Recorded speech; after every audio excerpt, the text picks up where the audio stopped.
For several weeks now, I have been on a journey to meet Kenyans of different ages who are battling various forms of chronic and life-threatening illnesses. In this story, we will hear tales of adversity and resilience and hope that refuses to give up. Yeah. These people have all given us their consent in writing to share their mixed experiences in their often lonely world of chronic and terminal illness. This is also an account of the selfless stories of individuals and institutions that are working every day to ease the pain of the sick and to give them dignity in the midst of great odds and a battle for survival.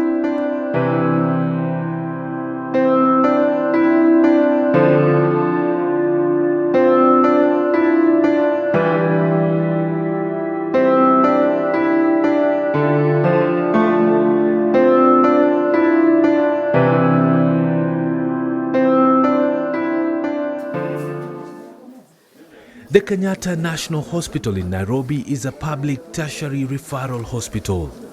KNH, as it is popularly known, serves close to 3,000 patients per day. At the oncology department, I meet Koth, a teacher by profession. Sitting quietly in a ward occupied by 7 other patients, Mark is eager to meet me and my crew. Until July 10th last year, his life was normal. After 2 weeks, the pain again developed across the stomach, abdomen, that I could not walk straight. So I was straining. Also when I sit, if I try standing, there was a lot of pain. So I was straining standing. Several days later, the pain in his body became intense. Within weeks of enduring the first body ache, Mark lost the ability to use both his legs. I went to another hospital, a big hospital, for more further tests. There they could not get anything, even plus the x-ray, they could not get anything. So when I came back, the pain reduces, but by the time that pain was reducing, I was now losing strength. But the strength, I did not lose it once. It was gradual. Concerned, he sought medical advice, and after several tests, the worst news was delivered to him. In Kenyatta is when they confirmed that I've got cancer, that is multiple myeloma. They told me that it is a cancer, a bone cancer, and it is not in one place. I asked him if he has full knowledge of the disease and about his immediate concerns. It shocked me because I could not imagine, because the kind of the food I'm taking, the environment, I felt that could not be the cause. So I was like, where could I get this cancer? Doctors have been unable to find the primary cause of Mark's multiple myeloma, but their treatment includes radiotherapy, which he has had 10 sessions of, but the doctors are not yet happy with the results. He has not regained use of his legs. I've been taken to radiotherapy. The first session was 10, then the last one was 5, and they were successful. And the doctor told me that from there are chances that I can gain strength back. For a man with a young family, Mark was full of life. He had great plans for his wife and 2 children. His youngest son was born the day he lost mobility. I was curious because when my other friends of mine were telling me theirs is maybe stage, 2nd stage, 4th stage. So to me, I was like, what's about me? So I was trying to ask, but if I finally find that they could not tell me, I took it normal and I said, whatever the stage, I know it is treatable. Mark, a committed Christian, now more than ever finds solace in reading the Bible. Ecclesiastes 7, it do talk about that time to die is better than the time to be born. A few floors away is Ward 3C, the children's ward. Here we meet 7-year-old Maxwell Mbugwa. His hospital bed is right at the entrance of this ward. He was admitted here in July last year. His father has kept by his side since then. Nikaona kijana anaenda nafika mahali anaremewa. Juu nilienda nikaona ana ile appetite ya kukula, hataki kukula, anatapika. So mimi nikatafuta njia yenye naweza msaidia kama mzazi. So mimi nilitoka hapo nikamchukua nikaenda kwa hospitali iko katika upande wa Kiabu inaitwa Eldoret Hospice. Sasa mali nilifika pale nikaelezea daktari akaniambia kulingana mtoto wanaweza mpea tu zile dawa za kutuliza tu uchungu. For several weeks that eventually turned to months, Samuel treated his son with painkillers and antibiotics as was advised by pharmacists. After wiki tatu sasa ndivyo niliona mtoto, nilirudi tu pale hospitali nikaelezea hata nimeona shida nyingine imetokea, naona anafula huku na nikamwambia labda tuangalie kama ni tonsils. Unajua sasa nikiona shida kama ile nafikiria ni hizi tonsils hapa. By June, Maxwell had become anemic. His first serious hospital checkup came in July when he was brought to Kehpca National Hospital in the middle of the night during curfew hours. Kaangalia wakaona huyu mtoto venye yako damu yake iko chini sana na kenye wanafaa kumfanya labda aongezwe damu. Sasa wakanituma kwa daktari mwenye alikuwa hiyo usiku. Sasa nikaenda kwa yeye akaniambia ukijana vile nimemuona hawefai kurudi nyumbani. Samuel recalls one morning when he and his wife were sitting by Maxwell's bedside. Doctors came accompanied by nurses who are practicing palliative care. So alitolewa hiyo damu na ikaenda ikapimwa. Wakati ilipimwa, lakini ya kwanza ilitolewa haikutoka, ya pili mwingine akuja kajaribu kakatoka kadamu kadogo sana, lakini venye ilitoka iliweza kuonyesha ugonjwa wa mtoto. Sasa ndivyo walikabia sana wauliza wenye walikuwa wakaniambia sasa hebu tugojee daktari mkubwa na ili akuja kueleza hii shida nini. Lakini wakienda raundi juu lazima wakienda kila siku wanapita pale wakiona wagonjwa, daktari mkubwa na daktari wao wengine. Kuna mmoja tu nilisikia akipitisha akasema hii mna shida mkifanya mnafaa kuwa mnaanzia matibabu maana naona hii kama ni leukemia. Unajua mimi hiyo wakati siko nimeshikanisha leukemia ni nini. So mke wangu akanipiga simu akaniuliza mtoto anaendeleaje umeambiwa akoaje. Mimi nikamwambia kitu nimesikia akisema leukemia lakini mimi sijui leukemia nini nitagoja niambi. Akapiga duru akaniambia usiseme hiyo. Since then, Maxwell has been under 24-hour surveillance from palliative care nurses. These nurses have specialized in ensuring a patient's days are added life into them as opposed to adding days into a sick patient's life. It requires passion, perseverance and dedication. But in a country where health services usually grind to a halt because of various factors, palliative care is still fairly misunderstood. Okay, bad news is bad. Let's just start there. It can never be good because if you're coming to tell me I'm sick and I'm never going to recover from whatever I'm suffering from, there's no way. Yes, there's no way to make it better, easier. But what we try to do first is to be as honest as possible because patients come to us because we are the experts, they know we have the answers. Most people think palliative care is for those who are dying. That's not true. Those who are dying are part of what we do. But from the time we make a diagnosis of a life-threatening illness or a life-limiting illness or a serious illness, you need to be supported by the palliative care teams. Alongside your primary doctors, whatever treatment they are giving you, they need to bring in the palliative care team to support you with your symptoms. In Maxwell's case, nurses do the tough job. They have to explain why treatment is not working and why his body will experience pain instead of calmness. For relatives with young children such as Maxwell, psychosocial support is vital. What we do in palliative care is to give realistic hope. So realistic hope means we examine the issues that the patient is going through.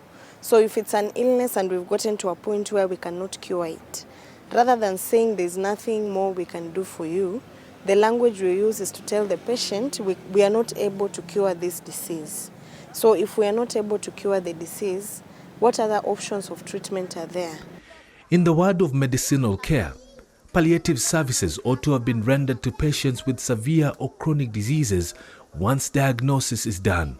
But in many, if not all cases, patients get palliative care at the very critical stage of the disease. Most patients have a hard time coping with the illness because of the changes that come around with the illness.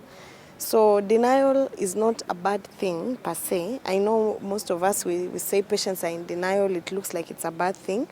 But denial is a coping mechanism. It's a way people cope with bad news. So the two types of denial is adaptive and maladaptive. So adaptive means I have cancer, but I don't want to talk about it. I will come for my clinic, I will do my treatment, but I don't want to keep on hearing people saying I have cancer. So I choose to ignore the cancer and I live my life. Now, maladaptive denial, you tell me I have cancer and I decide, well, I don't have cancer. You must be mistaken. I'm going for prayers, I'm going to take herbs. That is not possible.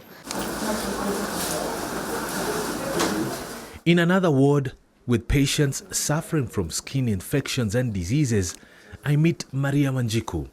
After working in Qatar as a house help since the year 2017, Maria's contract ended in August last year. She traveled back home and only weeks later developed skin blisters all over her body. Hazina uchungu, ni maji tu zinamwaga na damu. After being admitted at the hospital, she found it difficult to take care of herself, meaning a nurse had to help her bath, clean her blisters and dress her. Venye niligojeka nilidhani nilirogwa. Hiyo ndio ilikuwa kwa akili. But nilipofuata matibabu nikapata kujua si kurogwa, bali ni ugonjwa kama ile ingine. Her biggest concern now is stigma. Her family did not come to visit her for more than a month for fear of getting infected. The scars on her body are visible and doctors say they are likely to last a very long time, while warning that the blisters could possibly return. She may find it hard to get a job as a house help again. Wana ugonjwa kama huu usijidharau. You accept yourself. Ujipende kwanza before hao wengine waku accept. Ukijipenda hautakuwa na stress. Hata kama inakuwa na stress unaweza patwa na stress juu venye watu wanakubeba wazazi, hawajui ugonjwa ni gani. Lakini kwanza ujikubali wewe mwenyewe. But the true definition of pain, despair and confusion is found just a few meters away from Maria's hospital bed. Jacqueline Wanjiku and her 4-year-old son Marcus are frequent guests at the hospital. Since his birth 4 years ago, Marcus has spent his whole life shuttling between the hospital and their home.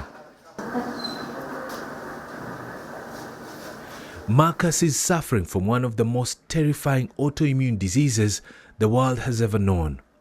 Immediately after his birth in April 2016 at the Koth General Hospital, Wanjiku knew there was something wrong with his son. Na nikimzaa mkono yake ya right ilikuwa imebambuka hapa hivi na mdomo wake ilikuwa inatoka damu. After siku 2 blisters zikajaa mwili. Zikaanza kutoboka since 10 amekuwa hivyo. When doctors could not identify what Marcus was suffering from, Wanjiku moved to the Kehpca National Hospital.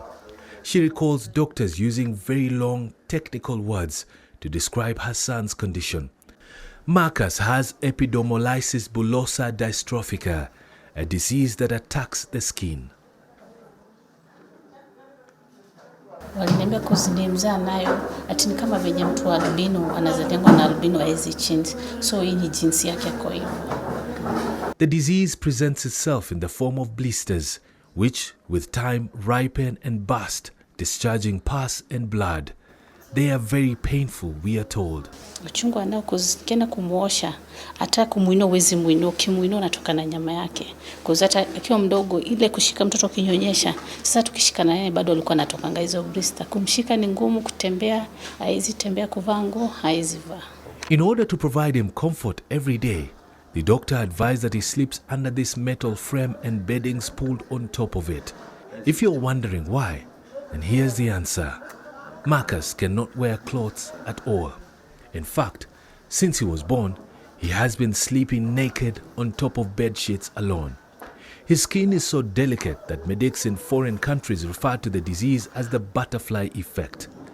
Dr. Hannah Wanyika, who has been attending to Marcus, says it is difficult to treat the disease as the blisters keep moving throughout the body. Marcus' condition is genetic. It is inherited and it is called epidermolysis bullosa dystrophica. Yeah? That means his skin is fragile to minor trauma and they are born that way.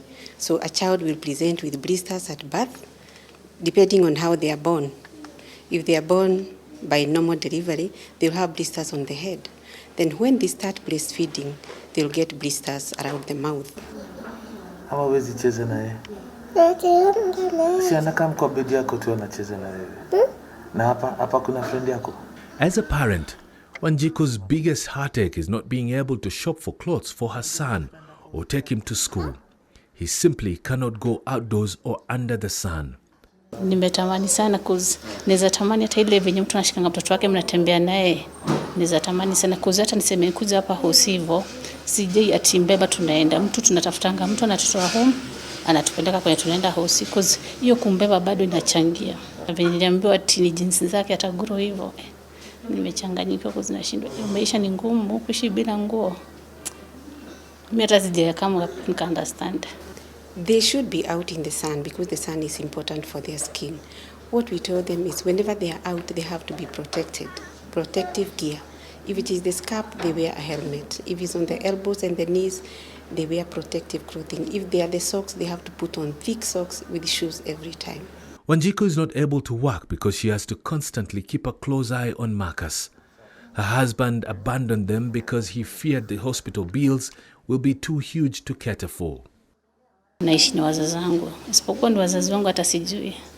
Hata kwenye nilikuwa nimeoleka ili kama hapo nikabidi nitoke mwenye alikuwa amenioa alikuwa anaambia mtoto atakufanya ufilisike mpaka uishe kabisa, so mpaka tukapata. Palliative care nurses have had to give her psychological counsel so that she would not despair. Because the disease is not treatable, Marcus is not on active treatment. He is only given painkillers and ointment to manage the pain and irritation. Because of losing blood from the wounds frequently, Marcus is at the risk of becoming anemic. It is not life-threatening until they get a complication like very severe anemia, unless they get kidney failure or they get overwhelming infection. That is when it becomes life-threatening. Palliative care in the country first came into being in the early 90s when the Nairobi Hospice was established. After seeing patients who are no longer in active treatment suffering because they were dying of deadly diseases, 2 British nurses and a local doctor in Nairobi opted to ease the pain of such patients. The role of the hospice was to allow patients receive alternative medical care, which they would otherwise not receive while on active treatment in hospital. Now, to start a hospice is not very easy because hospices are they self-fund. They kind of are not part of the government system. They have to look for their own funding. They have to look for money to buy medicines, for money to build a place up, to set up a unit, to set up a hospice. They have to look for money to pay staff and all those things. So what we thought would be a good idea is to have these services put into existing services in the country. 37-year-old Claire Kinyi, who lives in Kayole, has been visiting the Nairobi Hospice since 2019 after learning about the institution from a friend. She has been ailing since 2015. Kidney failure ilianza mwaka wa 2015 wakati nilikuwa na mimba na sikuwa najua niko na mimba. Kwa maindi yangu nilikuwa sitaki mimba ingine. Sasa ikawa nimekaa kwa miezi 5 bado najiambia sina mimba. Ikawa nikiwa naenda kazi nikaanza kupata shida ya macho. Nikarudi tena kwa huyo daktari mwenyewe, nikamuuliza mimba inahusika aje na macho. Akaniambia hiyo ana habari, lakini alinituma kwa daktari mwingine. Akaniandikia test niende nipimwe ndio wajue shida iko wapi. Kutokea hapo mimi sikuwa na anything, sikuwa na kitu chochote, sikuwa na pesa. Nikarudi nyumbani, hiyo usiku sikulala. Tumbo ilianza kuniuma hivyo pole pole, naona damu ikitoka pole pole. Sikufikiria kwenda hospitali.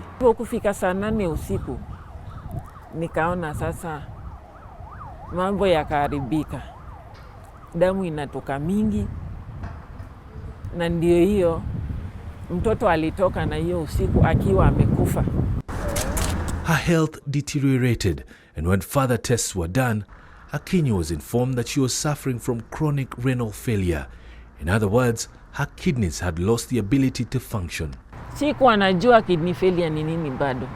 High blood pressure pia sikuwa najua. Ukiwa na blood pressure inaweza kuwa hivi, unaweza pata stroke, hiyo sikuwa najua. So ikaenda hivyo, bado sijaomba ruhusa, mdozi wangu bado hajui kila kitu. Sister yangu alitoka kwake, akakuja kazini, akakaa. Hiyo siku ndio nikaambia daktari, alinilazimisha kwanza niambie daktari anipatie ruhusa niende nione daktari wa figo. Her best chances of surviving were to get a kidney transplant from a donor, but the one person she completely had faith in abandoned her at the very last minute. Nilifaulu kupata donor in 2017. Ilikuwa dadangu mdogo. Tukaenda tukafanya test karibu zote. Karibu nimalize, dadangu alibadilika tu. Kuna test tulienda tukafanya na ilikuwa inaitwa angiogram. So kuna machine alikuwa anaingizwa ndiye afanyiwe. Alikataa kuingia kwa hiyo machine. Na hapo sasa nikaona anabadilika na alikataa kuanzia hiyo siku. Twice a week for the past 2 years, Akinyi has had to go to a private hospital for dialysis. One session of dialysis costs 7,500 shillings. 2 sessions in a week means 15,000 shillings. She has been doing this for more than 18 months now. No kidney donor has come forward. This dialysis equipment cleans her blood, removing excess waste and liquid as her kidneys can no longer carry out that function. For a total of 4 hours, her blood is pumped out and cleaned and returned back to her body until all the impurities are removed. After this, she will visit Nairobi Hospice again to get medication for free. Without a job, Akinyi cannot afford her medication. Mwanzo hata vile daktari aliniambia hii kitu si kitu inaisha, nilikuwa nakataa kwenda dialysis. Najiambia nimepona. Kufika hiyo naenda Wednesday. Hiyo Wednesday naruka. Ikifika Friday sijiwezi. Saturday naruka. So kutoka hapo nilijikubali na nikajua maisha lazima iendelee. Living with such a chronic illness, Akinyi admits the hospice has been her only hope. Recently, she suffered arthritis. She's also suffering from high blood pressure. Death is inevitable, she tells me, but she's not giving up just yet. Wagonjwa wenzangu unaenda nao, unapata mtu ameaga dunia kwa sababu ya hii ugonjwa. Unaona, lakini unajua hiyo ugonjwa ndio uko nayo. Lakini bado naonanga wanasema sitarudi nyuma, sitakufa moyo bado hata kama ni hivyo. Kukufa ni kitu iko. Na si lazima ukufe juu uko na kidney failure. Si unaweza toka hata hapo barabara na ugongwe na gari na ukufe huko na kidney failure. Elsie Gaitugi is a nurse at the Nairobi Hospice. Her work is to improve the quality of life of patients like Akinyi and others suffering from lifelong diseases that are deadly. Inside this shanty lives 28-year-old Caroline Modhoni. She is a mother of 2. Her eldest son is only 9. Breast cancer came knocking in 2019. Nilianza kusikia tu kauvimbe, nikaenda hospitali Kiambu. After delivering her youngest baby that year, she noticed that her right breast was not discharging milk even when her baby breastfed. Nilipata mtoto, ikakataa kutoa maziwa, ndio nilirudi tena wakaniambia kwanza ni mastitis. Wakakata kuosha mastitis hiyo, wakapata sio mastitis. Kuna kitu ingine. Ndio wakanitolea hizo samples nienda zipimwe. Ulipimwa hospitali gani na wakakwambia? Kenyatta. So wakakwambia ni breast cancer. Ndio walikwambia imefika stage gani?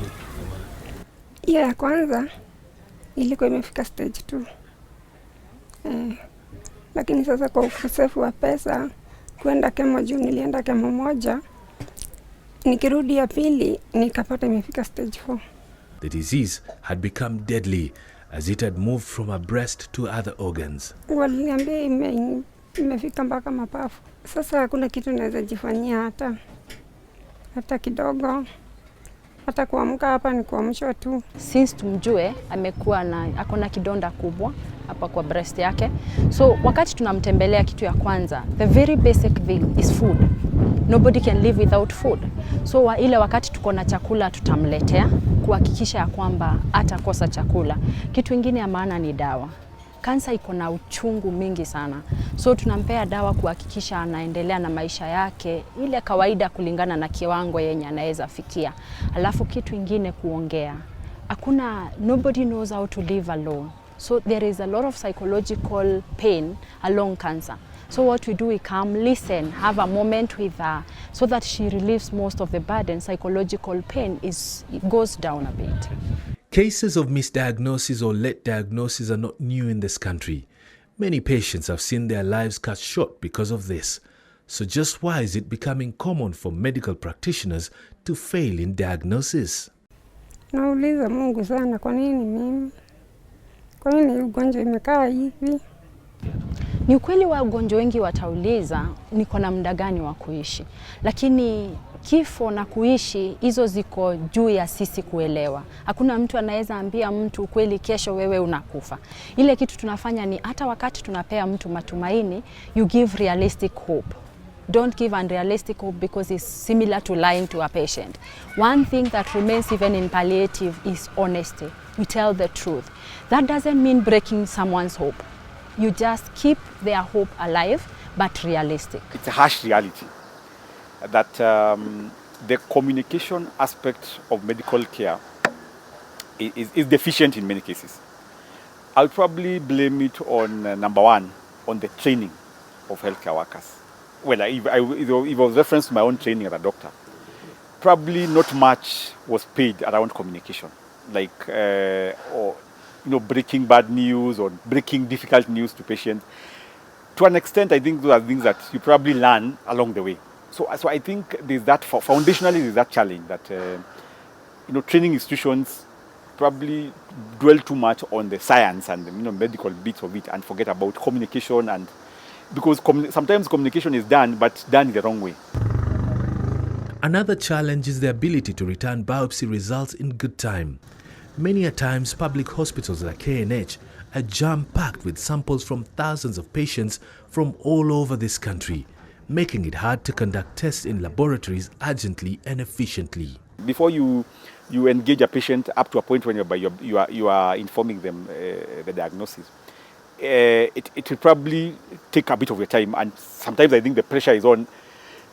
That is time that I would have seen the next patient. So there's all that. But I think also the other thing, which I probably would also speak from a doctor, sometimes we also need to change our attitude. We need to accept that other than just managing patients, there's also the humane bit of it that we have the responsibility. Caroline is now bedridden, completely unable to fend for herself.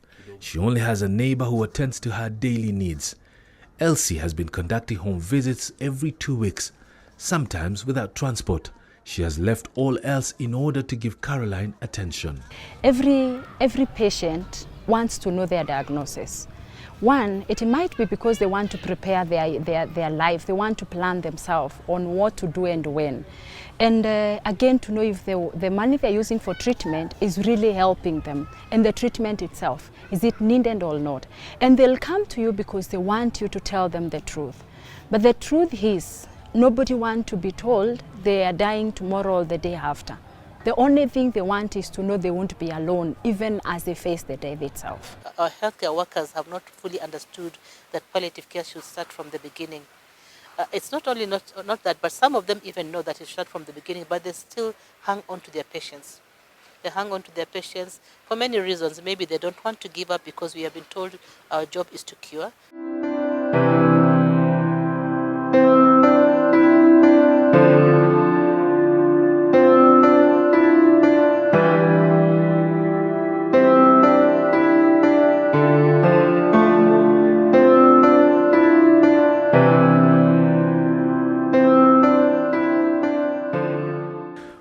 Magdalene Mbatha, life took a turn for the worst in the year 2013.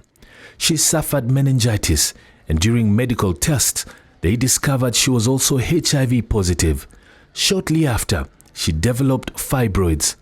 That time she was still smarting from the premature death of her 3 children, all of them before they could even get to 2 years old.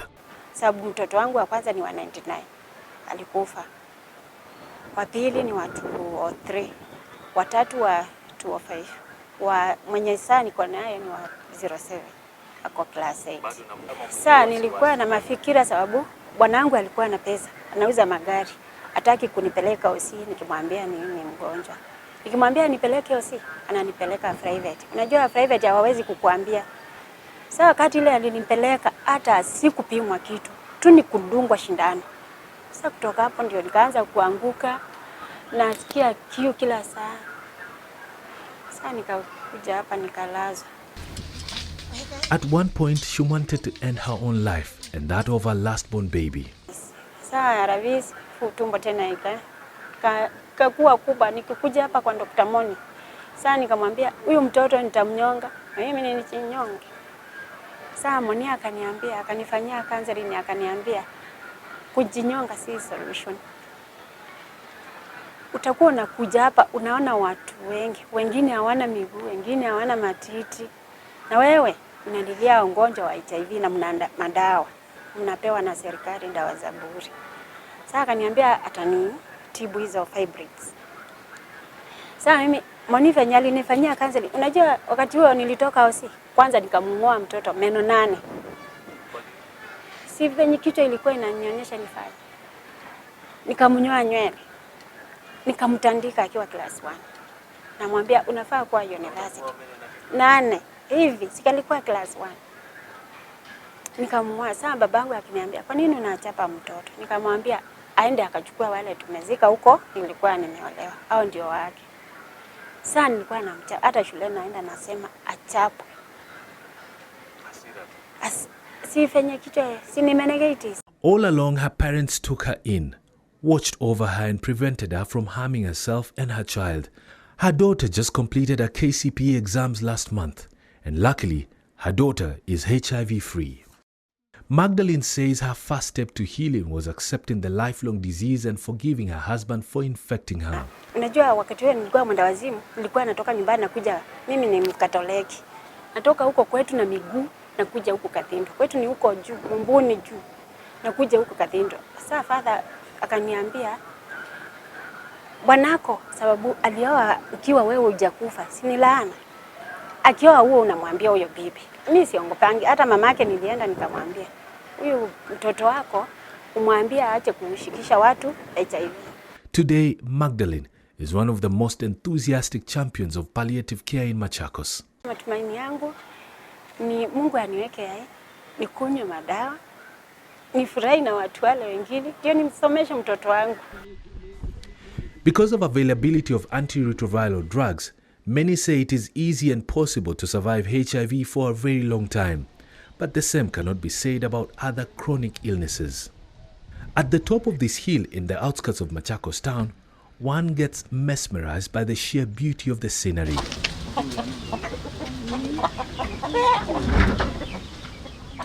This is Josefin Gina. At 51 years of age, she was hoping to see her grandchildren go on with school and become ambitious people in society. But her illness has made her children spend all the money they had. In the year 2014, she discovered she has diabetes as well as high blood pressure. These are 2 lifelong diseases that require routine medical checkups as well as a change in lifestyle. Nilikuwa nikitibiwa hapa passion. Nikawaambia bado uchungu iko. Nasikia uchungu sana. Wakaniambia sasa ni nini? Nikawaambia mimi sijui, nasikia uchungu, nasikia nauma sana mkongo na hii mkuu haiwezi kutembea. Between April and August last year, she has made several visits to different hospitals, but because of her previous conditions, doctors dismissed her latest condition as not being serious. She was advised to get tested for cancer. Her muscles and bones were in so much pain, they thought she might have osteosarcoma. Eventually, a final test was done. Her spit and sputum were collected. Ndio hiyo wito aliniambia niende huko nikapigwe picha alafu nitoe magosi makonjoo kila kitu wananipima. Ndio walikuja wakaniambia hiyo ni TB. Na hiyo mfupa yako iliachana hivi. Hii ya mkongo. Ile picha tulipikwa huko ni image. Ndio wameona hiyo mfupa imeachana. Apart from medication, therapy also included sleeping on a wooden bed to straighten her spine. Tuberculosis of the spine is also known as spot disease, and it usually occurs due to homogeneous spread from other organs, often the lungs. The lower thoracic and upper lumbar vertebrae areas of the spine are mostly affected, causing tuberculosis arthritis. Spinal TB in its atypical form is a rare clinical entity, and low index of suspicion on the part of a doctor or surgeon may result in misdiagnosis. I think there's some researchers who have documented that in some cancer cases, a patient will have seen a health worker up to 7 times before the actual diagnosis is done. So then that of course has a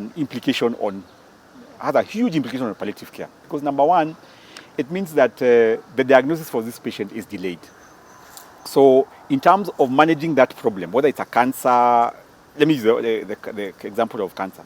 So instead of managing this patient with the intent to cure, you probably end up managing this patient with the intent to just palliate, to take away the symptoms and remove the discomfort and probably improve their quality of life without ever achieving, ultimate cure. TB, unlike many other chronic diseases, is highly infectious, and those caring for such a patient ought to be cautious. Tulikuwa tunaogopa, lakini venye tulifunzwa na daktari, tukae tukifungua madirisha, hewa inaingia. Tukaambiwa tukifungua madirisha hatutashikwa na ugonjwa. Na akianza kutumia dawa hatuwezi shikwa na ugonjwa. In many of these cases that require tender care and huge amount of time both for medical services and counseling, hospices would be ideal. But in Kenya, these facilities are very few and far between. Public hospices in the country are only found in Nairobi, Mombasa, Nyeri, Kisumu, Meru, Nakuru, and Eldoret. On the other side of the Rift Valley, Helen Koth is a frequent client of the Eldoret Hospice.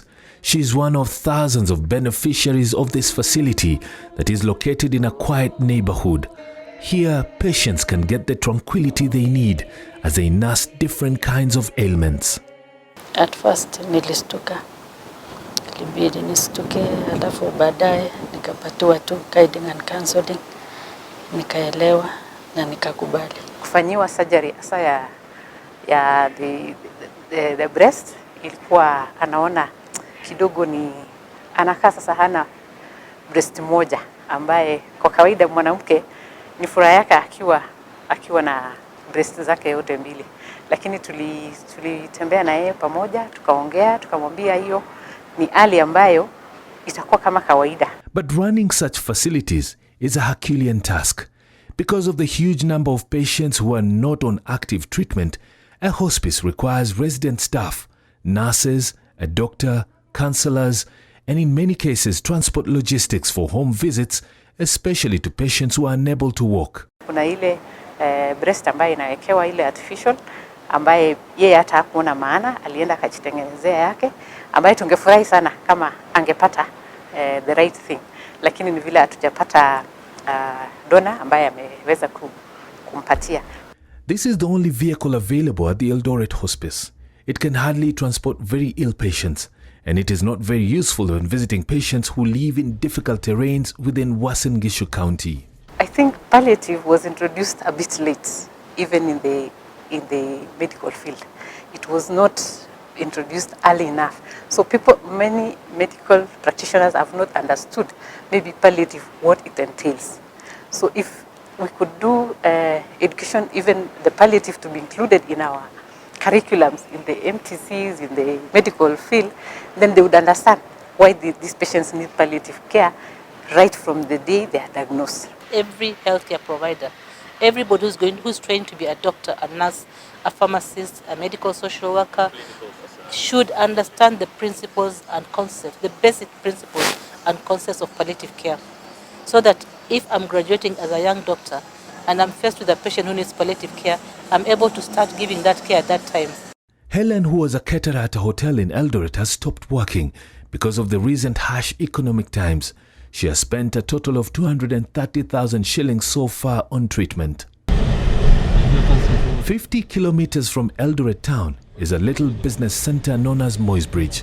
Vitalis and Esther Situma have been married for 44 years now. They have 5 children and 10 grandchildren.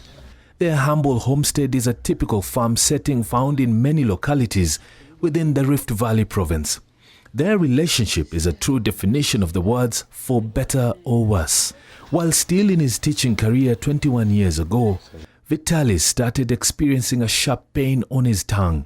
Days passed by and the pain became unbearable. It was only after 2001 that he sought medical help. Wakati alikuwa akiugua, mimi nilifikiri alijiuma. Tukaenda Kitale, tukaona daktari moja ambaye alikuwa daktari wetu. Alipoangalia akaona si kitu kizuri, akafanyiwa operation na tukaruhusiwa kuja nyumbani. A second operation was done to remove lymph nodes from his throat. Daktari si alikuwa amechukua April, akasema ni saratani. Alisema ilikuwa stage 3, si ndio? Tukaja nyumbani. Tulipokuja nyumbani, si sasa effect nafikiri ya radiotherapy, hiyo mambo yote, yeye akachange akawa black na mtu alikuwa mweupe. Sasa akachange na hasa upande yenye walikuwa wakifanya. Tukaendelea kidogo, ikaanza vitu kama vinonda. One day when Esther was attending a church service, Vitalis' throat burst open and he started bleeding profusely. Nikampata kwa bathroom na damu, ukiona damu nafikiri wamechinja ng'ombe. Nikasema sasa hii si nikarudi kuambia Mungu nahitaji neema kwa sababu hii sasa imetupita. Na kweli akakolapse, lakini Mungu akamrejesha. Nikaweka kwenye kitanda na nikaendelea kuita msaada. They later found out that his chin was rotting away. It got so worse that eventually he could not eat anymore. A major surgery around his throat area was the only option. Hapa ikatoboka. Katoboka sasa kabisa. Unaona hii chini yote hii hakuna nyama hapa ndani. Sasa nafikiri hizo cells ilikufa ikamalizika ikaosa. Sasa ikabaki tu hapa iko wazi. Kashikwa tu na hii fupa kidogo. Ilifanyika hapa tu nyumbani. Si ndio tunaenda hospitali lakini tulikuwa tunafunga hivi. Tunafunga hivi. Sasa 206 akashindwa kula. Kwa sababu ya akijaribu kuweka, nilikuwa nakorogea uji mostly. Sasa alikuwa naweka makaseti chini, alafu akikunywa inatoka ingine anakoa. Sasa akaanza kuisha kabisa. Then came the partial removal of his tongue and his entire lower jaw. Wakaniambia watatoboa tumbo, alafu waweke tube, alafu atakuwa na feed from there. Sababu hapa iko wasi. Sasa sasa wakafanya hiyo operation, tukakubaliana kwa sababu mimi naamini Mungu, nikasema last option ya wanadamu mimi ni ile mwanzo ya Mungu atatusaidia. Tongue cancer is also another type of mouth cancer that usually develops in the squamous cells on the surface of the tongue. It can cause tumors and the most noticeable sign is a sore on the tongue. The sores only develop at the front or at the back of the tongue, and just like many other cancers, it can spread to other parts of the body. Between 2008 and 2018, Vitalis has had 2 other surgeries, one to fill up his chin and another one to fit an artificial trachea to his lungs, as he was finding it difficult to breathe normally. Oh, ikiingia nasikia kiu pia. Kusafisha hiyo tube ndio isishikane. Oh, okay.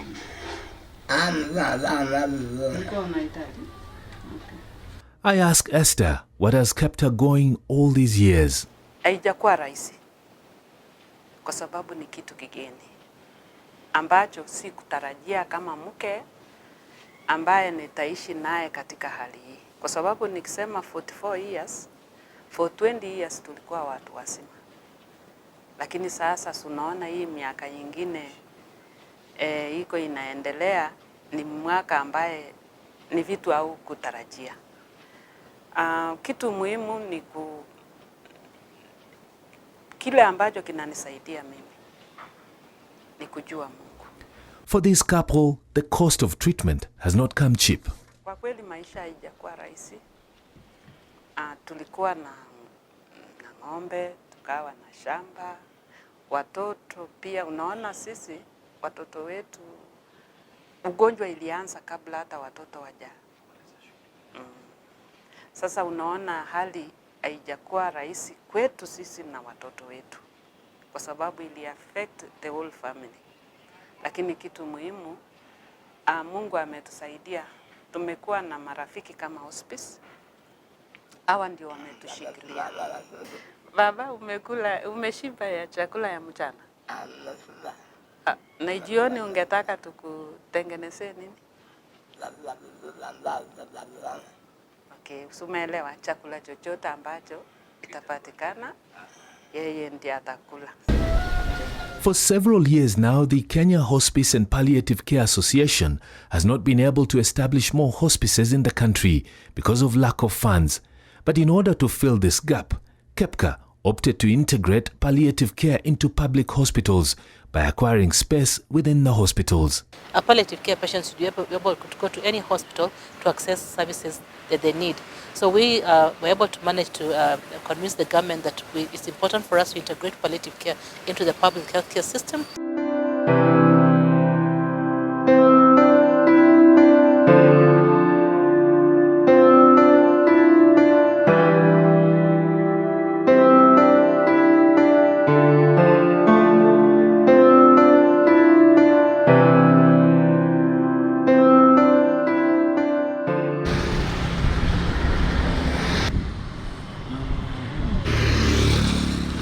At the Kilifi County Referral Hospital, the small palliative care unit is 9 years old, but it has been busy throughout this period. Lilian Saidi is the head nurse at the palliative care unit. She says they are the last line of hope for patients who have reached the end of the rope. Nikiwa kule kwa training, sasa nikiwa nafundishwa, nikaona babangu mkubwa alikuwa na shida ya kansa na sikuwa na kitu cha kumfanyia. Kwa hivyo nilipoenda kule training, nikaona kumbe kuna kitu naweza fanyia mtu ambaye akona huu ugonjwa na akaweza kuishi maisha yake vizuri baada ya hapo. Because the space at the facility is not enough, Lilian has resorted to looking for terminally ill patients at the hospital wards and in the villages. Hawa wagonjwa hawajui, yani ni kama hawana ile knowledge ya magonjwa ya kansa na hata haya magonjwa mengine. Kwa sababu akilazwa hapa akitolewa, anaambiwa tumekulaza, tumekutoa uende nyumbani. Haambiwi unaenda kufanya nini kule nyumbani. Na wale ambao wanaenda kumsaidia kule nyumbani hawana ile elimu ama ujuzi wa kuweza kuwasaidia kule nyumbani. Kwa hivyo daktari atamdischarge hapa akiwa akona mpira kwa pua na hawajui kule nyumbani wataenda kufanya vipi. Kilifi is the third largest county at the coast by land area, but it has no single oncologist. Many patients here present themselves at the hospital when the disease is at a very advanced stage and very little can be done. Kuna ule wakati ambao huwa tunasema tuna break the bad news. Tunawazungumzia kwamba huyu hali yake vile imefika hali ambayo ni ngumu, na wakati wowote manake kufa ni kwetu ama kufa kuko, na lazima mtu atakufa, lakini hatujui atakufa lini. Kwa hivyo bado anahitaji kwamba tumsaidie huyu mgonjwa, lakini ule ugonjwa hapa umefikia ni hali ngumu sana. Najma Miazi has spent close to 9 days at the hospital attending to her mother. Her mother was diagnosed with cervical cancer back in 2011. and it has been a constant struggle since then. Tumepeleka na hospitali, lakini sasa tunaona bado hali haiko nzuri. Because the cancer has not been staged, no one knows how advanced the disease is in her body. Lakini sasa ndo wakasema wanaweza kuifanya nini?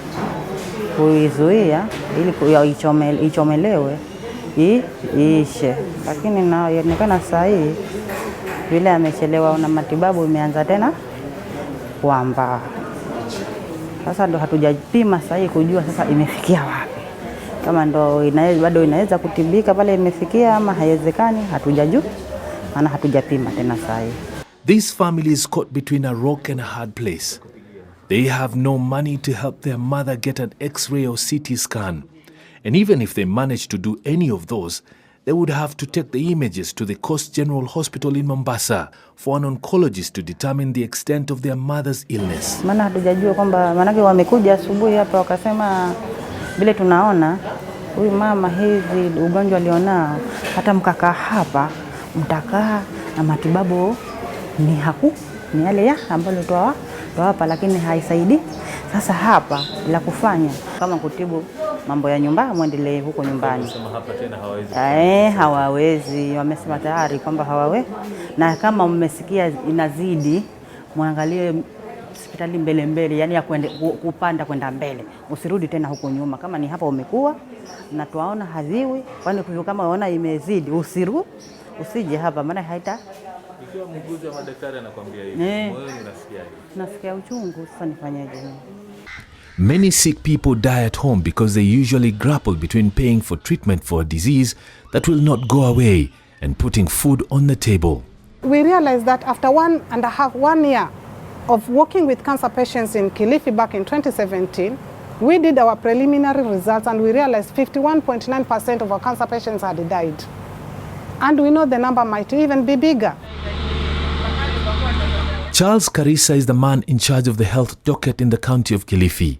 He admits the health sector in the county requires a total overhaul. If we are not investing a lot in the preventive and screening, then in many cases by the time these diseases are detected, already they're at a very advanced stage, and therefore even the intervention costs are pretty high. Most of the patients who come from poor communities are forced to seek alternative treatment for chronic diseases. Many turn to herbalists just days after using conventional medication at the hospital, putting their lives further at risk. 39-year-old Kenneth Gishuhia has been here at the Malindi Sub-County Hospital for several months now. Kennedy drags his hospital bed back to the ward. During the day, he likes to sit outside the ward. But now night has fallen. Kennedy is recovering from drug dependence. He started using heroin in 2016 when he moved from Limuru to Malindi in search of greener pastures. He had already contracted HIV in 2007 and resorted to hard drugs as a form of escape. In 2017, he felt a huge lump on the left side of his posterior. He underwent surgery, but the samples taken were never tested since he had no money. Mimi ni mwathirika wa ARVs na NCC. HIV. Kisha ni mwathirika upande wa madawa ya kulevya. Baada ya kufanya upasuaji wa majipu, nimerudi nje nikaanza kuendelea na biashara zangu. Ikawa Mungu amejalia sasa siuzi mayai, inauza apple, nazungusha mpaka Watamu. Lakini katika ile hali ya kuwa zile vidonda vijapona, sasa inabidi navaa nguo na ikakitambaa ili nguo ya nje isitote. Customer wakaona wanakaniona kama mchafu.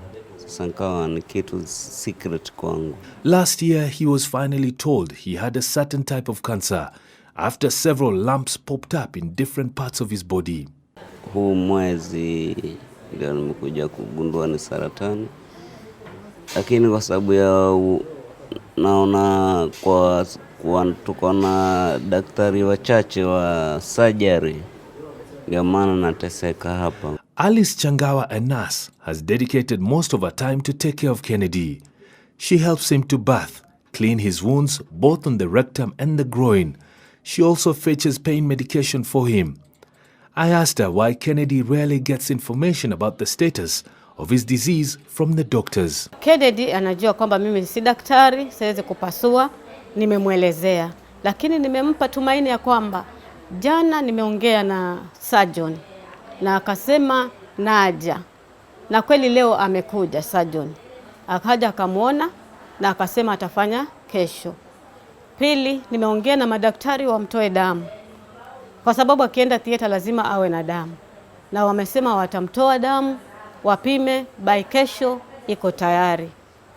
Tatu, nimemwambia pia zile bleeders zenye zinatoka damu zitafungwa ili asiendelee kutoka damu.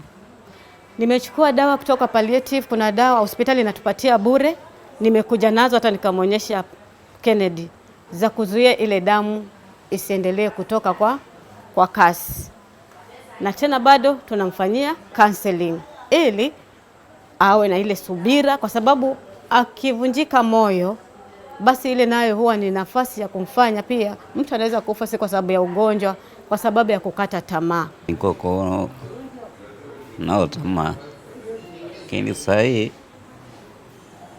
nimekata tamaa kwa sababu nimemwaga damu nyingi sana kama usiku wa leo, kwa sababu kukata tamaa ni kuwa daktari wa surgery ni mmoja anakuahidi leo ataenda kufanyia theater, kisha baadaye utamwona baada ya wiki 2 tena wiki 3.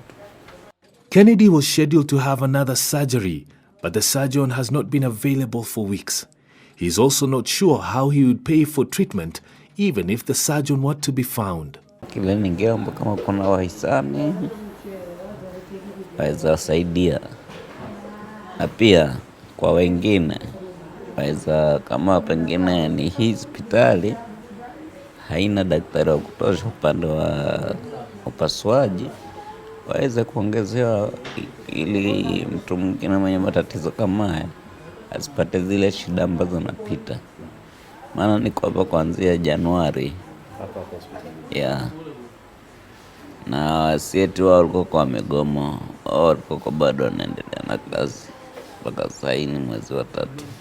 Saa nyingine hizi saratani zinaanza mahali kwenye mtu hawezi kujua rahisi. Kwa mfano kama kwenye tumbo.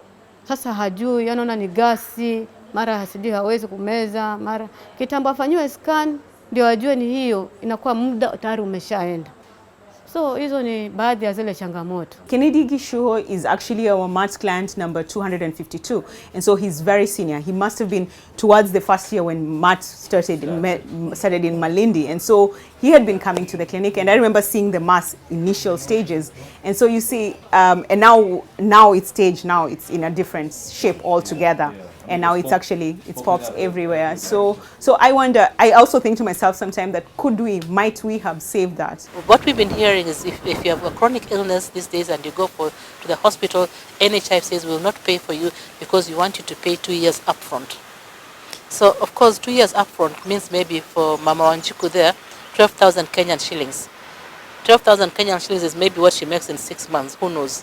How is she going to get her 12,000 shillings to pay upfront for the next 2 years? So that's also another barrier. We need to look at how do we support people to pay and not tell them because you have diabetes. It's like I have diabetes, I need to be blamed for having diabetes. Sometimes you have to make a decision, because if you are having a palliative patient who you are not planning to do any intervention, because for his state, and is even in a position to handle chemo, if he was even to start chemo, he's also really weak. So anyone taking him to theater is a risk. So sometimes you weigh, and that's normally the specialist's decision to make, because keeping the patient, you're going to actually let them get the hospital acquired infections. So you're going to do more harm than good to him. And so if there's no intervention that you're planning to do on the patient, then sometimes it's just best to let the patient go and actually just wait. Now manage the pain. They say when it rains, it pours. Here in Mtangani, in the outskirts of Malindi town in the county of Kilifi, I have come across a family that has been hit by one adversity after another, as if they were hailstorms, quite literally. Imagine having a father who is ailing from a stroke, suffering for the last 4 years. Imagine also having a daughter who is also a mother, ailing from HIV and now cervical cancer. Also imagine having 2 grandchildren ailing from HIV. This is the homestead of 77-year-old Mzee Baya Nyundo. 4 years ago, when his wife Chenda Baya was returning from hospital, something terrible happened. Mzee, mimi nilikuwa niko wodi, niliangushwa na pressure na ulcers. Nikaa niko wodi na akaanza na homa, akaanguka hapa. Alipoanguka mimi nilipotoka wodi, nilipokuja ndo tukaje nikamtukua tena, tukarudi wodini. Mwisho wake akapoza ile kiguna mkono. Mzee Baya was in hospital for several months and was discharged after his health improved, but he is no longer the same. His right hand side suffered paralysis, which means he cannot use his right hand and right leg.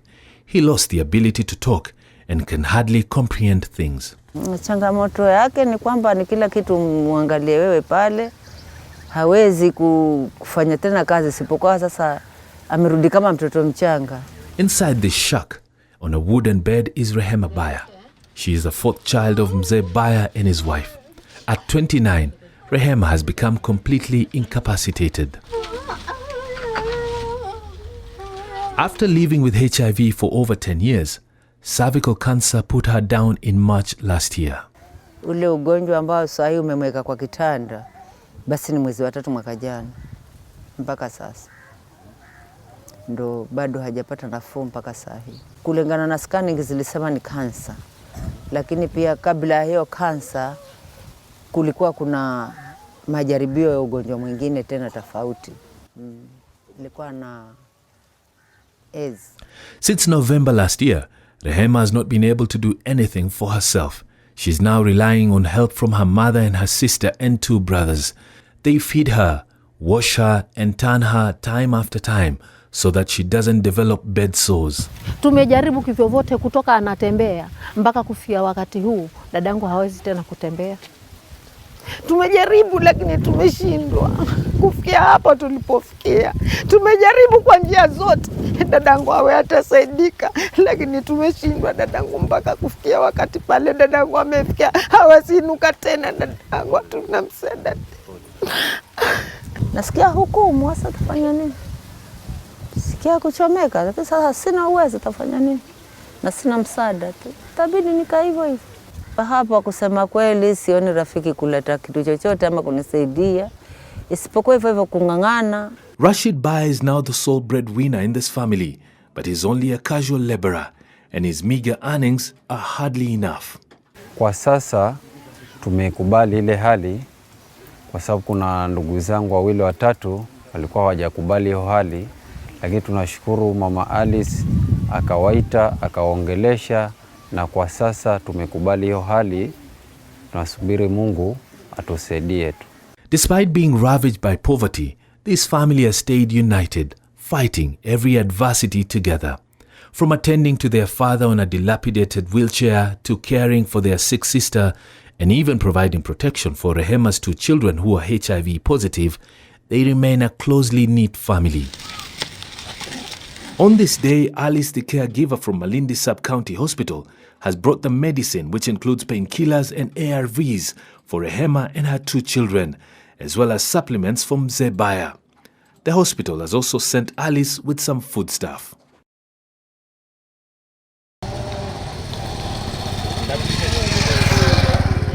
Kilifi County, like many other parts of Kenya, teems with stories of medical negligence and simple hospital procedures gone wrong.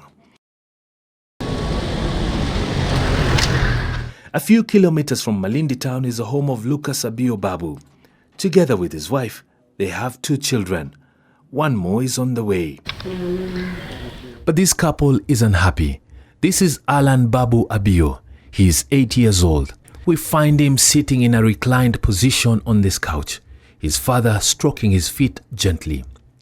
Alan has a feeding tube inside his nose, and we can't help but notice the huge artificial trachea on his throat.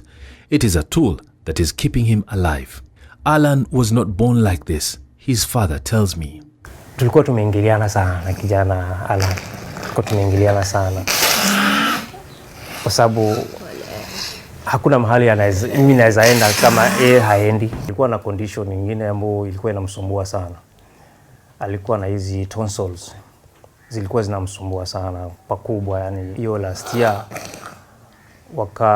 tukapata advice ya kuwa hizo tonsils zinaweza tolewa.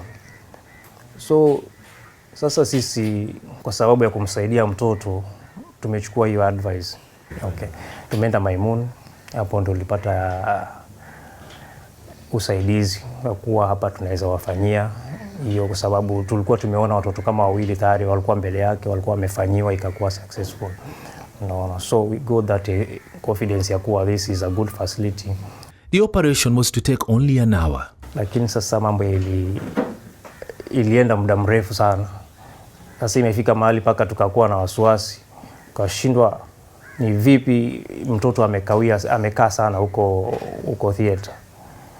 Sasa lakini katika ile hali yetu ya kibinadamu sasa tulikuwa tumeingia ile wasiwasi. Maana yake tunaona movements za watu, tukasense hapa kuna kitu ambacho haiko mzuri. Baadaye tukakaa kitu kama 1 hour tena, ndo ni kama waliita huyo mwenye hospitali, ndo wakaingia na huko. Baadaye ndo tukaitwa, tukaanza kuelezwa kuwa Alan akosaia kwa hali mbaya, hatukuweza kumfanyia hiyo operation, hiyo procedure ya kumtoa hiyo tonsils, lakini katika ile hali ya kumweka ile dawa ya kulala, roho ilisimama, alipata cardiac arrest. Sasa damu ikakosa kupanda kwa brain. Sasa mtoto akawa pia hawezi amuka, kwa sababu wamesema wamereverse hiyo dawa ndio apate kuamuka, lakini hakuweza. Devastated, confused and angry, the parents and their son were later transferred to a Mombasa hospital, a 2-hour journey from Malindi town. Sasa kitambo tufike Mombasa, kijana alikuwa hali mbaya, ni kama alikuwa kama ametuacha. At the private hospital in Mombasa, Alan was admitted at the ICU for 2 weeks, no longer able to breathe on his own. Doctors advised his parents that he would have to use the artificial trachea to aid breathing, probably for the rest of his life. We were opposing hiyo maneno operation, kwa sababu hiyo operation ya kwanza venye imefail, ni kama ilikuwa imetuumiza sana. So tulikuwa tunashindwa sasa ni kuingizwa tena theater for another operation. So tulikuwa hatukuwa na ile roho ya kuwa aende tena for another operation. Lakini with much advice na watu kututia moyo, kutupatia nguvu, tukamwomba Mungu atutie nguvu ili hiyo operation ikaweze kuwa successful. After some time, they were asked to leave the hospital and seek home-based care because there was nothing more the hospital could do. Abio says their world has been turned upside down ever since. He's yet to accept the fact that Alan's condition could last a lifetime. Alipofika pale alikuwa na infections mara 2. Kulikuwa na bacteria na fungal zilikuwa mara 2. So zote zilikuwa juu kwa sababu licha ya kuwa kuna hiyo brain injury, lakini sasa hizi nazo zilikuwa katika hali mbaya tena, hata ndio zilikuwa zinahatarisha maisha yake tena. So walimsaidia paka wakati hizo zote zimeisha.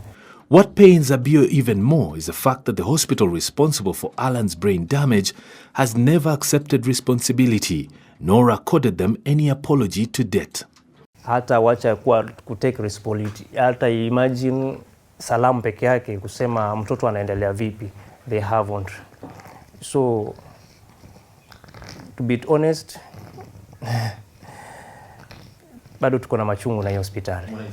The Palliative Care Department in Malindi has provided Alan with an orthopedic chair, which he uses once in a while for therapy to prevent continuous stiffness of his muscles.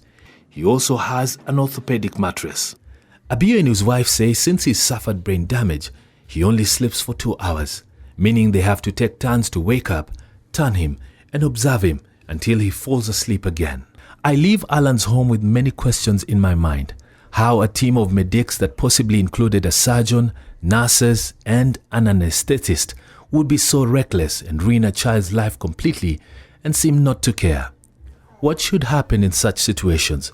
What if palliative care was non-existent here?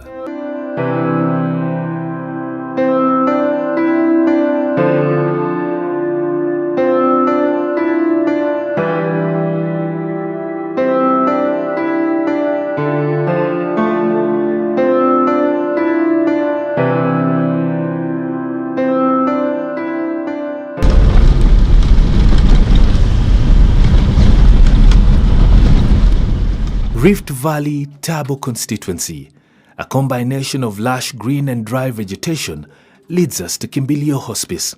The environment is peaceful and inviting, a perfect setting for this life-sustaining facility. Kimberilo, which in English translates to a place to run to, is a hospice found right at the heart of the Rift Valley. Since its inception 10 years ago, thousands of patients have been admitted here, many with lifelong diseases, others with diseases that are simply not treatable anymore. For many patients who come here, this is like the last hospital. In fact, for some, this is their final home.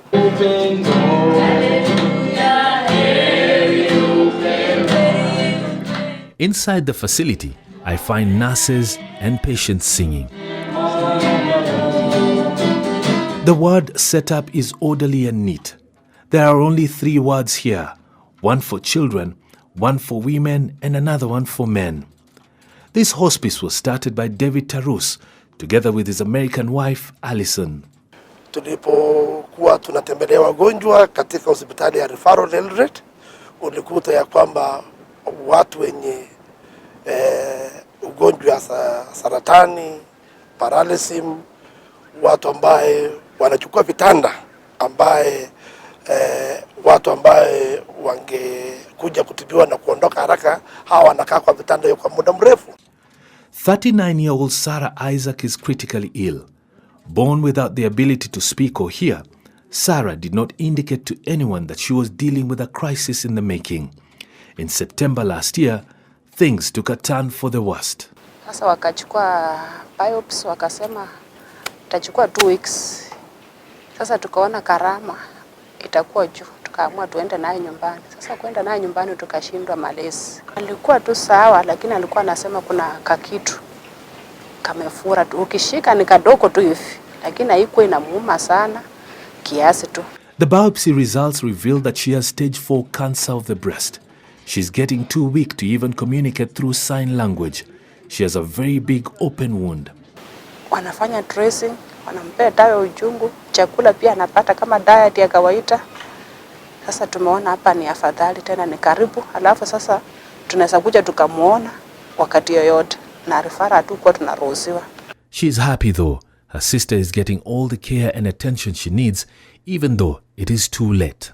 Kitu ya kwanza ni kumjulisha mgonjwa ajue hali yake, ugonjwa gani, na kama amekubali tunaeleza sisi tunafanya hii na hii na hii, na hiyo ni jambo ambaye kama utapendelea tutakuwa na wewe katika hiyo kusaidia wewe kwa makali ya ugonjwa. Normally it is easier when you get them direct from facilities like private hospital or government hospitals, because there is always a discharge summary telling them now this condition has reached this point where now the type of treatment now changes from active treatment to palliative.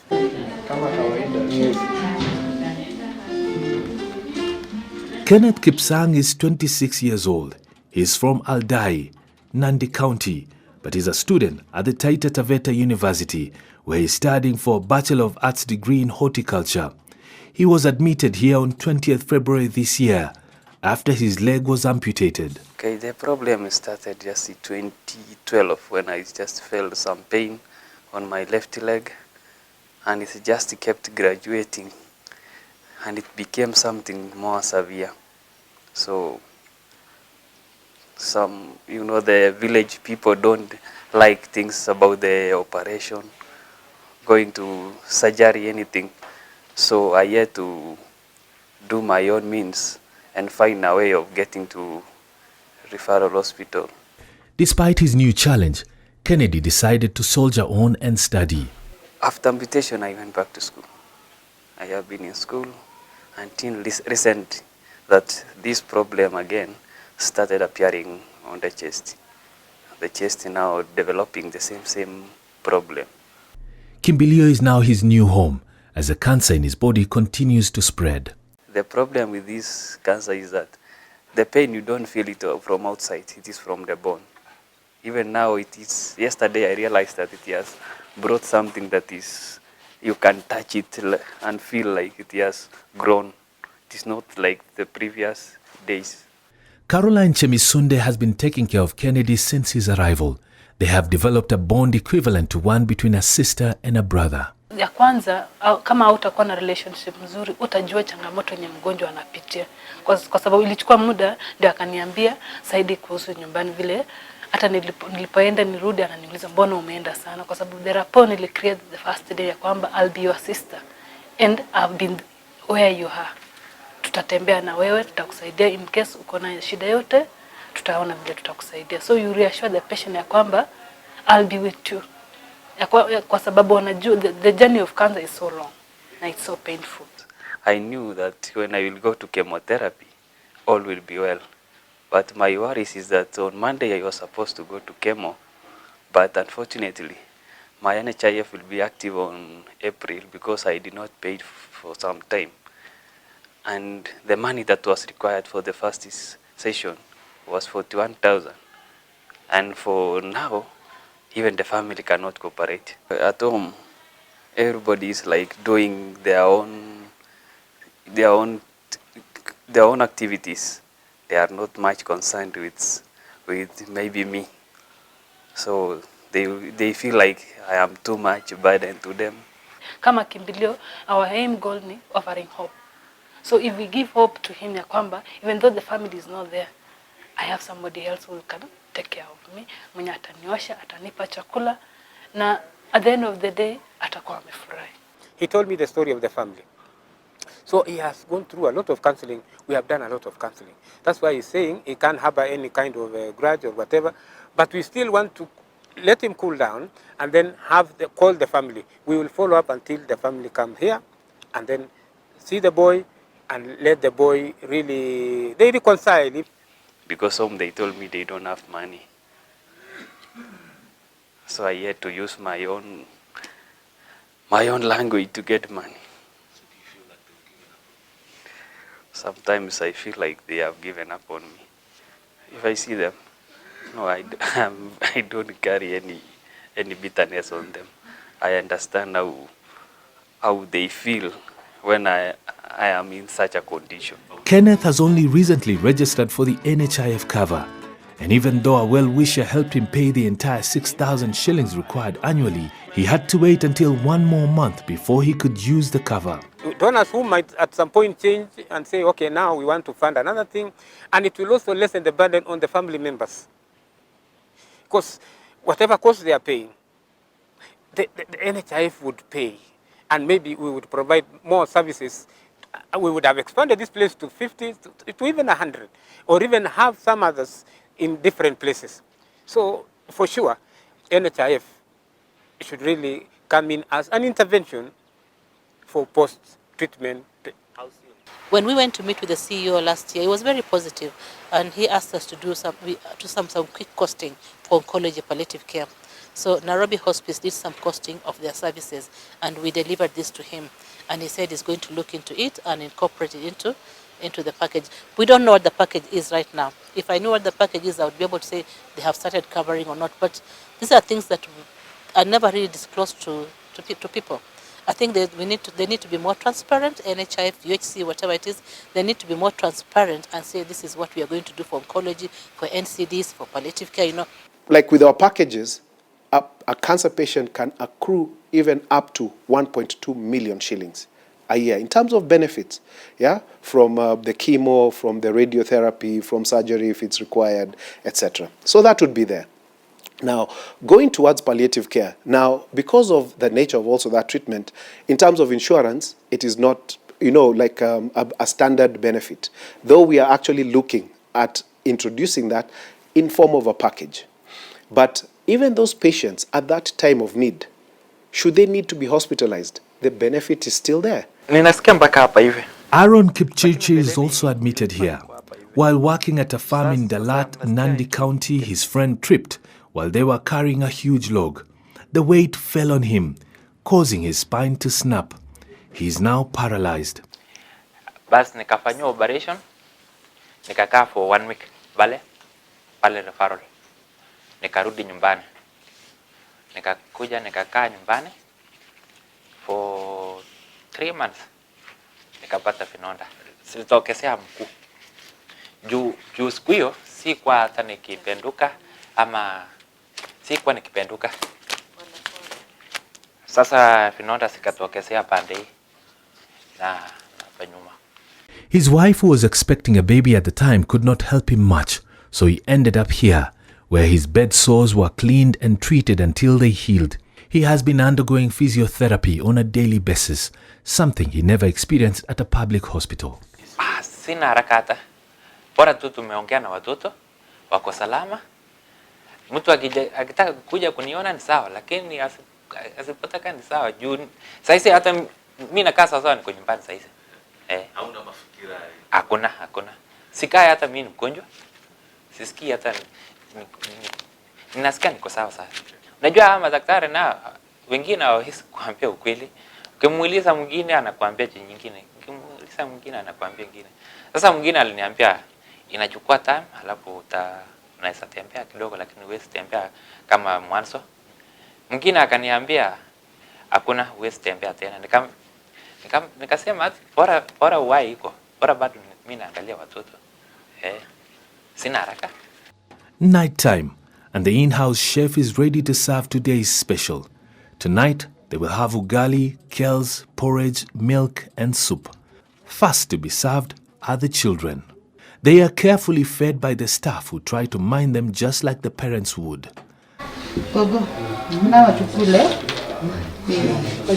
The adults in the wards also get their share of the meal. Some require assistance sitting, some have the appetite, some don't.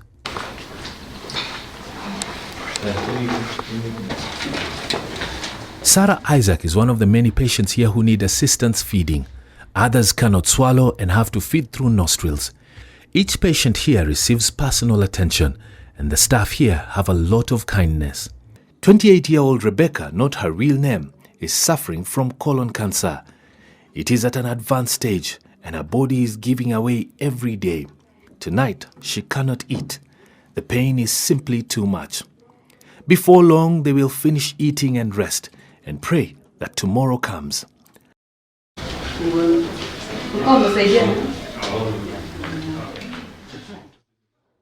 Jacqueline Nyongesa is the clinical officer in charge at the hospice.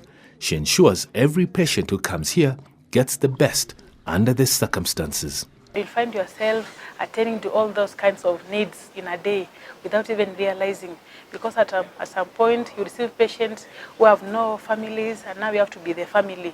They call you my sister, they call you my daughter, and you have to be there now as a daughter. Now you leave aside being a doctor and now you have to be a daughter, you have to be their family.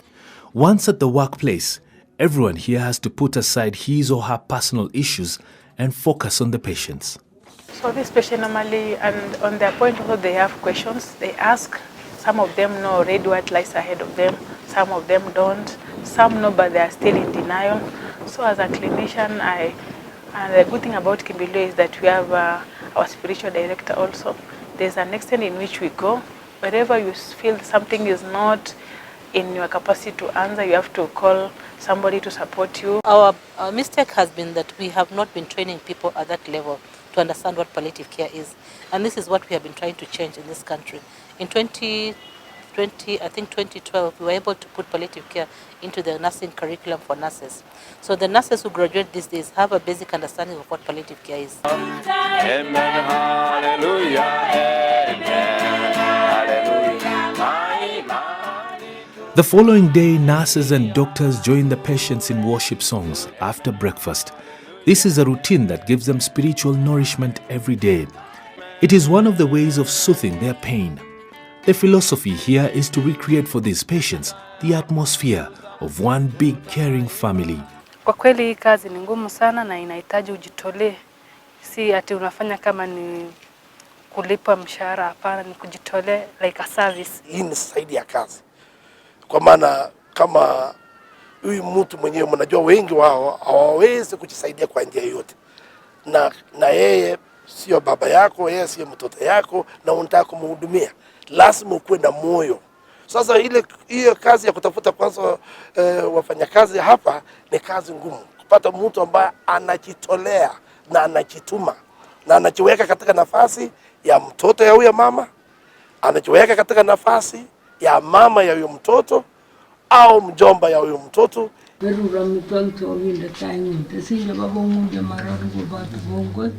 The man who heads the spiritual functions here is Aggrey Chinji. He has been the chaplain for 6 years, holding sermons and saying prayers for the patients, even to the very last minute of life.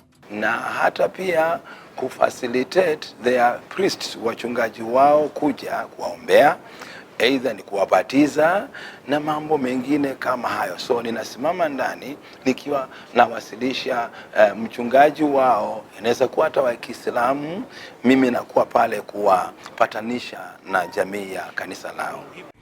For all the services available at Kimberilo Hospice, patients are only required to pay 5,000 shillings admission fee and another 200 shillings daily for the duration of their stay here.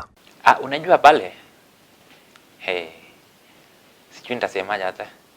Hapa ni sawa tu mimi nalipa nini chakula tu. Nikifikiria hiyo mambo ya nini, hiyo pesa yenye mimi nalipa hapa hiyo ni kama ya chakula tu ama nini. Ni pesa kidogo tu. Sisi tumejaribu kufanya karama mgonjwa mmoja ambaye anakaa hapa ni karibu shilingi 3,200 kwa siku.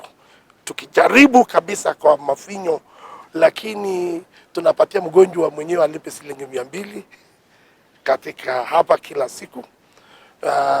Na sisi tunamkaramia kwa yale mengine. So far the hospice has served slightly more than 2,000 patients since it opened its doors. There have been many success stories and sad ones too.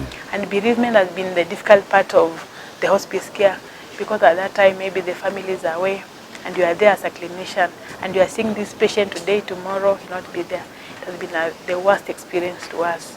But there are those who didn't have, even our patients when they die, we have lost so many, but when they die, the good thing from our part, they die without pain. They die pain-free, and that's the main goal. They die, some of them say, let us rest, let me rest, I'm tired. At a corner just outside this compound is Kimberilo Funeral Home. The funeral home has a mortuary and a chapel. Daniel, the coordinator at Kimberilo, says the funeral home has helped ease the burden of cost for relatives whose patients lose the fight. All the items here are sold at a very subsidized price, keeping in mind the economical background of many relatives. The funeral home is also accessible to other members of public outside the hospice.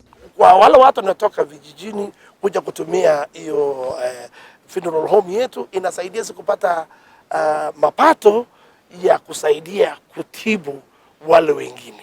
Lakini kwa wale wa kwetu kuna mahali tunataka kusaidia familia. Bereavement ni kitu ngumu zaidi tena.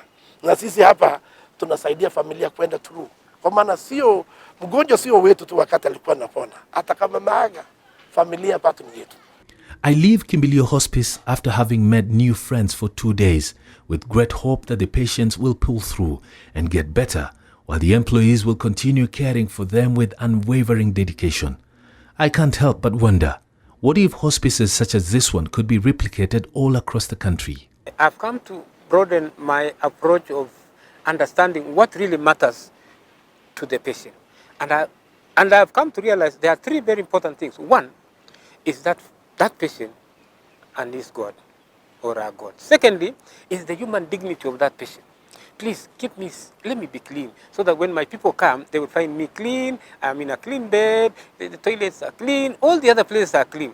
And finally, it's about the human relations. Ninaita wa Kenya wote, hasa viongozi wetu, waone ya kwamba kama mtu ako na saratani, amekatwa mkono, amekatwa mguu, aongei tena, hawezi kusimama, hawezi kufanya kibarua yote tena, hapo ndio sisi wengine ambao tunachangia NHIF ndio tungesaidia. Lakini wakati hiyo wanasema palliative care ni ngumu kusaidia mtu katika NHIF. Hiyo magonjwa ya muda mrefu hujui, na hayako katika mkononi mwetu kama wanadamu kusema huyu anaaga, huyu haki. na wale wanaaga kwa accident sasa, na tumepatia bima. Sasa bima lazima ikuwe ya kila moja. Some of the patients we talked to said they were aware about the role of NHIF, but they simply cannot afford monthly or annual contributions. Others have been contributing depending on their time of need, but accessing services from the fund is a huge challenge, and it has everything to do with the time of registration and maturity of the cover. The notion, and I've seen that a lot, and I'm urging and imploring members to join, and then those issues of being told you have to wait for 2 months, it is to prevent that adverse selection. So what we find is that because you have a need, now you know I need dialysis, I need to look for 15, 20,000 shillings every week for dialysis. So where do I do this? I can't remove it from my pocket. Oh, let me go buy insurance so that it can pay for that. That to me is what I call buying money. And that has been the biggest challenge. But some of these deadly diseases do not wait for insurance policy cover to mature. Cancer, for instance, can advance in one's body from one stage to another in a matter of weeks, not to mention diabetes and cardiovascular diseases. In Southern African countries, when HIV scourge hit, there were very few people who had like life insurance or the last expense. But right now, those insurances of last expense have even exceeded the insurance for motor vehicles because people have understood the need, because they saw it. Yeah. Unfortunately, for many of us to have that behavior change, to know that this is something I need to do, you need to see the consequences of it. But unfortunately, with health, the consequences are usually dire. Universal health cover is very important. It will also be able to support these patients who cannot afford their treatment, and we will not be losing patients the way we are losing patients. We will not have people living in pain and suffering. So, as you know, our president is one of his agendas is that people should have access to health care. The pilots that have taken part in this country have not been very successful, and kind of UHC, the way it was supposed to have happened, has moved to a different concept now, where we are going to have UHC through NHIF. I do not know exactly how that will work. And so for many of these patients, palliative care is the only option. Their sicknesses are beyond treatment, and all they need is care. But that too is increasingly scarce. Those who run palliative care services know something has to change. We have many nurses who are trained, but they are not even supported much. These nurses are not even recognized by the Nursing Council of Kenya as specialists. We now have to return to Ruiru to check on one last patient. We have learned that Marcus, the boy suffering from a genetic skin disorder, has finally been discharged from the Kehpca National Hospital. But my high spirits are quickly dampened. Lying on a couch in the sitting room, Marcus looks lively and affords a smile, but his wounds are no better than they were the last time. His mother, Jacqueline, tells me that before leaving the hospital, the wounds had started to dry, but 2 days later, the blisters popped up again. For many children his age, having a warm bath and a nice splash under the sun would be irresistible, but for Marcus, this is the worst nightmare. The wounds are fresh, and warm salty water makes the experience all the more excruciating. Finally, his mother delicately lifts him out of the bucket and lets him dry. She then applies liquid paraffin throughout his body. It gives him a soothing effect. Another skin ointment is applied to prevent infection. Hii sasa inamsaidia cause nikimwagilia tu siguzi tu yenyewe inajispread, sitamshikashika cause wakisema kama hizi mafuta zingine jua ile kufanya hivi bado inachangia kutoa utorodu blisters. Alafu ina itoi. Alafu mjukuno inapungua kiasi. His baby teeth are about to fall off, but the mother has been advised against pulling them off, as this could lead to excessive bleeding and open wounds around the gum area. As he grows older, Marcus will require to be fully dressed in gauze and light bandages in order to prevent trauma on his delicate skin.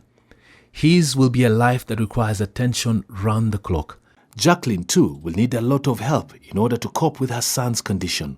Inanifanyanga nisikie nikiwa down kabisa, cause nashindwa hiyo ni maisha gani? Taishi aje? Like many patients we have seen all around the country, the back and forth hospital visits are beginning to take a toll on her as she awaits for every tomorrow with a mixture of hope and questions without answers. Nomrod Taabu, Citizen TV.